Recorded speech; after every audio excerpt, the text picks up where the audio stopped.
Jeff Clark, your gadget guy, with another episode of Tech Talk Tuesday. Today's topic is sharing your ideas remotely. I wanted to talk to you about three different types of remote ways of sharing your ideas. The first one is remote meeting. And anyone who's currently in any kind of a business where you may have to do kind of teleconferencing, that kind of thing, are pretty familiar with this. Remote meeting is simply pretty straightforward. It's a meeting done remotely by a presenter. There's a lot of benefits to this. One of the biggest benefits is that you can get instant real-time feedback from your audience. One of the other benefits is it's perfect for collaboration on ideas. If you're trying to you know share a whiteboard and you want to write things down, and you want to have people be able to just interact with your presentation, this is a great way to do it. It's nice because you can also have multiple presenters. Sometimes there's disadvantage to this though. First off, that instant feedback that was a positive is also a negative because it's easy to get off topic. So sometimes your 30-minute meeting can turn into an hour and a half long meeting because everybody's asking questions. The other disadvantage is that it often does require a more tech-savvy presenter. For the audience, it's pretty easy, but for the presenter, sometimes it can be a little bit difficult. Also, it can be costly, as much as $130, $150 a month. Some different solutions for this are GoToMeeting.com, which unfortunately does require a software installation on both sides. WebEx.com, which again requires installation on the other side. And one that I really like is InstantPresenter.com, which is a good choice with minimal, if any, required installation on both ends. The last one is View.com, VYEW.com. This is free, but it's similar to GoToMeeting, similar to WebEx, and similar to Instant Presenter. It's got little parts of each, but being free, you kind of get what you pay for. It's kind of a little bit clunky. The second type of remote presentation is something called screen sharing, and this is simply as straightforward as it sounds. You're literally sharing the information that's on your screen with those around you. Now, there's a lot of benefits to this, and the first one is that it's just really easy for both the presenter and the audience. It's simply a piece of software that gets installed on your computer, and you share your screen with them. They don't even have to install anything on their side if they don't want to. Now, it's nice because there's a lot of free options for this. In fact, you can even share the view and the control of anything on your computer. That includes an Excel spreadsheet, a Word document, or a PowerPoint presentation. Also, there's no major support required by some IT guru because it really is very simple, and you already know how to do it because you already know how to use your own computer. The nice thing is that both parties can control this, and this is great for tech support and collaboration on certain projects.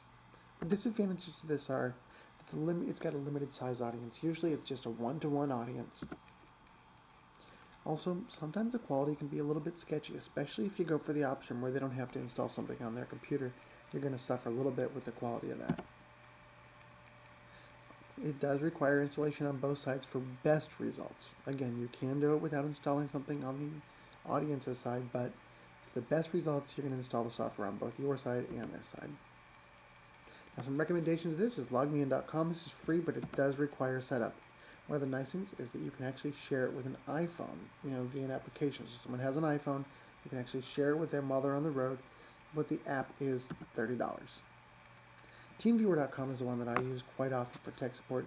It's great. It offers a free option if you're just using it for personal. If you are using it for business, they do request that you pay.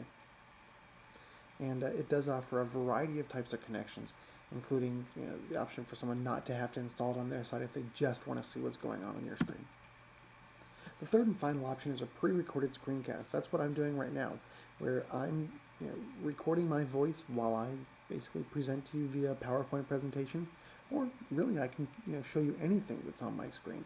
It's nice because with this particular one, the benefits are that you get the best quality audio, video, and presentations, bar none. Also, you can use transitions in your PowerPoint or your Keynote if you're using a Mac, that kind of thing. So it does look a little bit better that way as well. And it can be viewed multiple times and shared with an unlimited number of people because you're emailing this to them. There's some free, fairly high quality options out there, and it can be viewed at the audience's leisure. That's one of the best parts about it, is that sometimes it's difficult to get your large audiences together to meet at a specific time. This way you can put all your ideas down and you can get it out to your audience. Now, of course, like anything else, there's disadvantages to this. The biggest disadvantage is that there's limited to no real-time interaction with your audience. You know, that can sometimes be a problem if you want them to have the freedom to ask you questions. They don't have that with this type of a presentation. They're going to have to email them to you or give you a phone call. Although sometimes that's actually a benefit if you're trying to make sure that all your ideas don't get interrupted by someone else.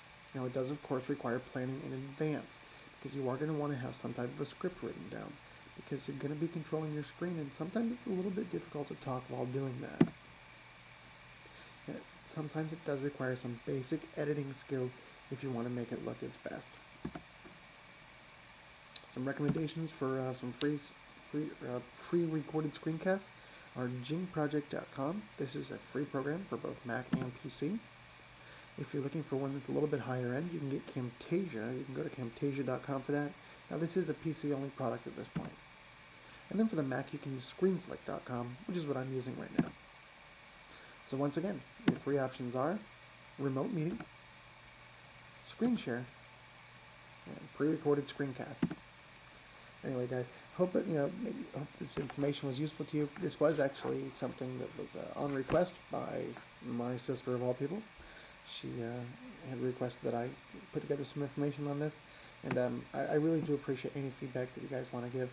And once again, this has been an episode of Tech Talk Tuesday, presented by Jeff Clark, aka your Gadget Guy. If you have any questions or comments, please forward those to techtalktuesday@gmail.com. Thanks so much for joining me. Have a great day.